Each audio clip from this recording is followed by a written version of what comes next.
Ito yung bigas natin. Aroy. Ayan. Meron kang bigas sa may motor. Ayun. Yan, ganito po ako maglagay ng bigas. Ayan.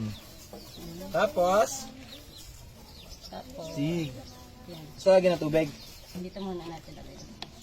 Hindi yan. Ano Ito gagawin? na baka Dito pala, sa malinis. kasi baka may sabon yan. Or, Ayun. yan. Oh! Kailangan natin maghintay. Ayun. Astig. May music sa mga adol para lumabas yung tubig.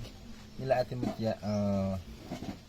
Ganyan. Tapos Pag nalagyan ng galaluin. ganyan ko lang. Ayan. Ikot-ikot lang. Parang ikaw, pinapaikot. Uy! Ayan, ganyan. Ayan. Astig. Tapos, Astig. Ay, gano'n ba? siyempre, hugasan natin. Tapos ako naman, Ate Mutya, ganito rin ako magugas ng lahat ng sinain. Ganyan na ganyan din ako sa iyo. Lagyan mo ng tubig. Tapos ako rin mga adult, ganito rin po ako magsaing. So sa Ate Mutya, ganun din ginagamit. Ako rin po. Yan. Eto. Ganito halo-halo din. Yan. Yan, ganyan din. Tapos pagsusukat, ganun din. Paano pagsukat? Ganito, yan, ganyan. Yan, 3 inches. 3 inches. Okay na yan. 3 inches. Sa akin naman, Ikaw. dito, hanggang dito. Hanggang dyan. Yan. Dito yung sukat ng bigas. Stig. Tapos yung para pag ano yun, ayan. Wait lang, hugasan natin ulit. Yan, lagyan na natin ng tubig. Ayan. Asapo din na siya ngayon mga adol. Tapos salang na siya. Kami ng ulam mga adol, magsasaing muna kami na Ate Mutya. Diba?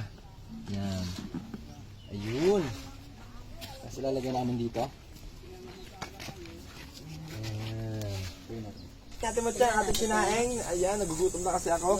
Ayun, wow. At Ate Mutya, napansin ko, ang linis naman ng iyong kaldero. Siyempre, nahiya ko sa inyo eh. Oh, Kaya, wow. siyempre, kailangan natin Ay mga adol, linisan kita yan. naman yung linis. Oh. Ano pinalinis mo dyan? Ano lang siya, yung sponge, tapos gamitin natin ng, ng joy. Ayun. Yun Tapos lang. pagkatapos ng mga adol, magpupirito na kami ng aming ulam, tapos ilalagay na natin dito. Ako lang Ate Mutya, no?